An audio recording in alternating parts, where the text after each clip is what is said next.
in our civics section. That is, today we are going to see our last part of the same lesson, that is introduction to our constitution. Yes.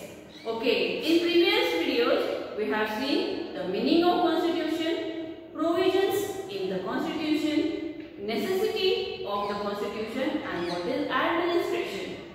Okay, I hope you all have understood that. And now we are going to see the background to the making of the constitution.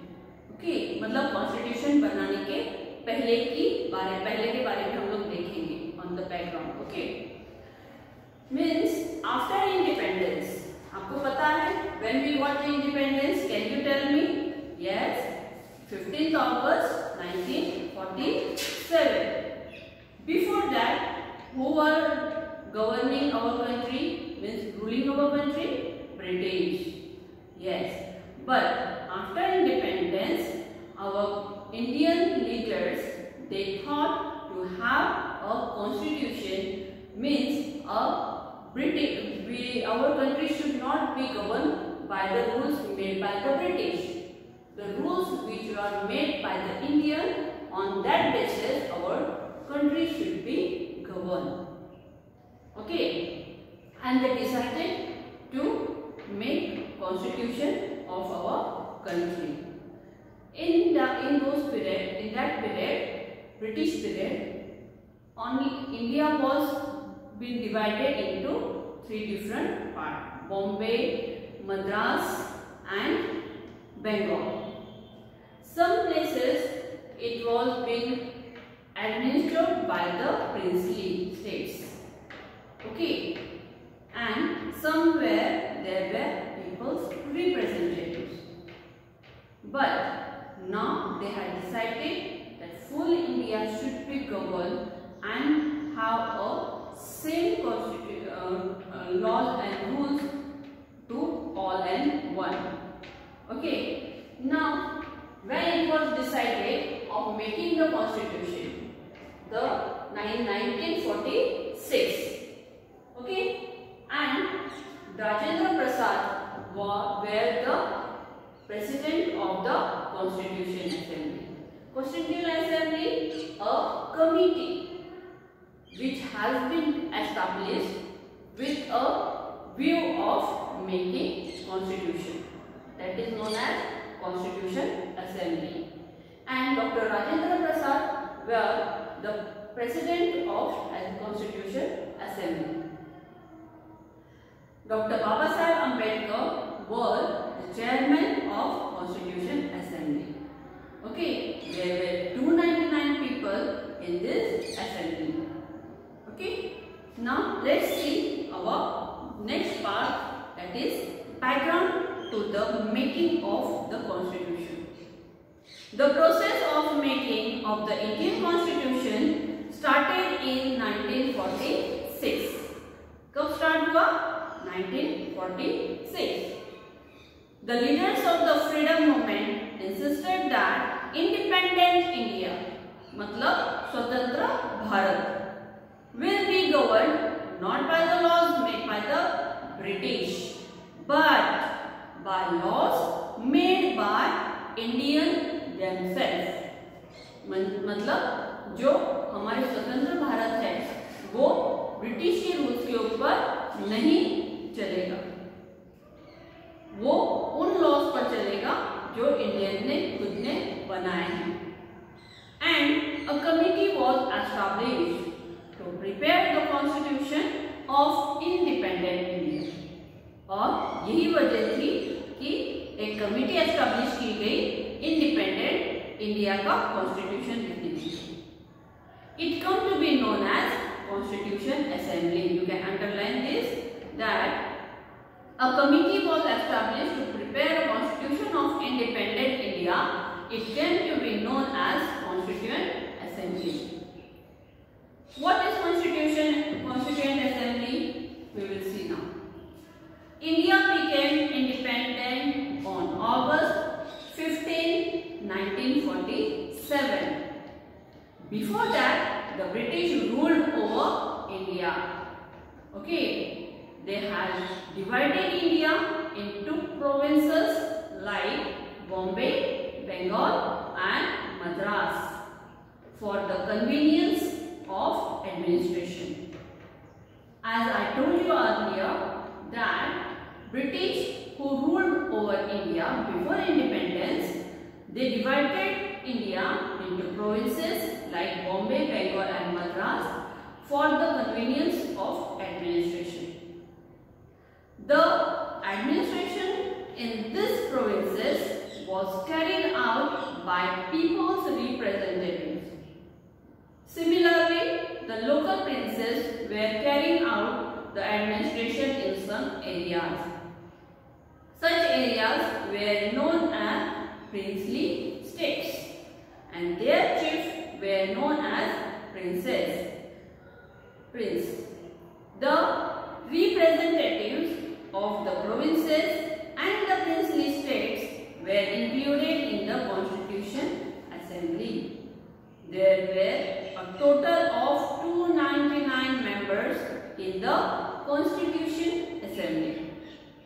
Dr. Rajendra Prasad was the president of Constituent Assembly. Okay.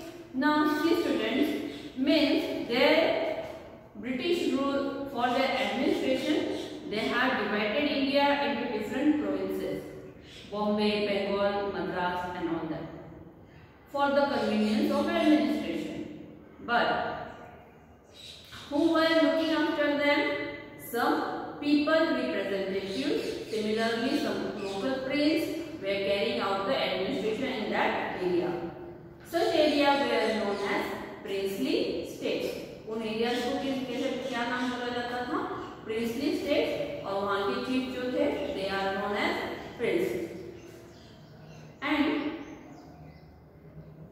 the representative of the province and the princely states were also included in the Constituent Assembly.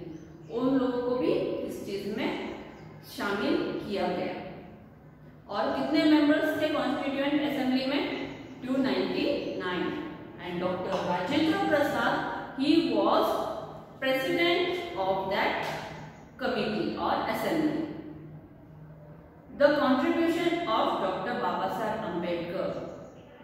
Okay, Dr. Babasaheb Ambedkar was the chairman of the drafting committee. Dr. Babasaheb Ambedkar, you all know? Yes, he was chairman of drafting committee. He worked very hard for drafting this constitution. Okay, he had studied in depth the constitutions of different countries of the world. मतलब उन्होंने world के अलग-अलग countries के constitutions के ऊपर बहुत गहरी पढ़ाई की. He studied and contemplated day and night to draft our constitution. मतलब वो दिन रात उन्होंने मेहनत की अपने कॉन्स्टिट्यूशन बनाने की, ड्राफ्टिंग करने के लिए. The draft constitution prepared by him was presented to the Constituent Assembly. जो ड्राफ्ट उन्होंने बनाया था और वो प्रेजेंट किया गया in the Constituent Assembly and it was discussed articles by article. Many amendments were suggested by different members. बहुत सारे उसके अंदर चेंजेस जो कि मेंबर्स ने बोले गए थे, अलग-अलग मेंबर्स ने जो कहा गया था उस हिसाब से भी डॉक्टर बाबा साहेब अम्बेडकर ने उस चीज को एडजस्ट किया. Doctor Baba Saheb Ambedkar handle the task of presenting the draft, answering the various questions raised on it, making changes in the draft as per the suggestion of the Constituent Assembly and making every provision of the Constitution flawless. Due to this contribution towards the making of the Constitution, Dr. Baba Saheb Ambedkar is called the architect of the Indian Constitution. You can underline this. Dr. Baba Saheb Ambedkar is called the architect of the Indian Constitution. उन्होंने ये दिन रात काम करके बहुत सारे questions जो arise हो रहे थे लोगों के मन में, जो कि मेंबर्स थे ड्राफ्टिंग कमेटी के, उनको आंसर देते हुए उन्होंने हर चीज को बाकायदा सीक्वेंस वाइज बहुत अच्छे से ड्राफ्टिंग की और इसी वजह से उन्हें architect of the Indian constitution बोला जाता है. Okay, now we will see our last part, that is about the Constituent Assembly enacted. And it was enacted the Constitution and adopted it on 26 November 1949. Okay, when it was started? In 1946. And when it was adopted मतलब वो संविधान कब से हमारे India में शुरुआत हुई उसके ऊपर चलना, that is on 26 November 1949 it was completed, and therefore 26 November is also been observed as Constitution Day, and country began to govern according to the provisions of the Constitution from 26 January 1950. देखो 26 November 1949 तक ये लिखकर पूरा तैयार हो गया था. Okay, इन नवंबर 1949 और इसीलिए उस डे को कॉन्स्टिट्यूशन डे माना जाता है. हमारी कंट्री में उस चीज को कब से अपनाया? From 26 January 1950. Okay, that is Republic day. The Indian Republic come into existence from this day. Therefore 26 January is celebrated as Republic Day. Okay, now in this constitution some well-known leaders you can see, that is Pandit Jawaharlal Nehru, Sardar Vallabhbhai Patel, Maulana Azad, Sarojini Naidu, all were included. Okay, you do this and do you know? Okay, I will read do you know. Dr. Babasaheb Ambedkar constitution was in a wide range of fields like water conservation, foreign policy, national security, journalism, economics, social justice, etc. Okay, you can see a photograph here, that is Dr. Babasaheb Ambedkar presenting the draft of the Indian Constitution to Dr. Rajendra Prasad, that is President of the Constituent Assembly. Okay, so this way we have completed our first chapter of civics, that is introduction to our Constitution. I hope you have underlined the important points and you will write in your civics part of history notebook. You will make two parts of history notebook. One is history side and one is civics side. In civics side, first lesson you will write the important points, and later on I will give you question answers in our next PDF form. Okay.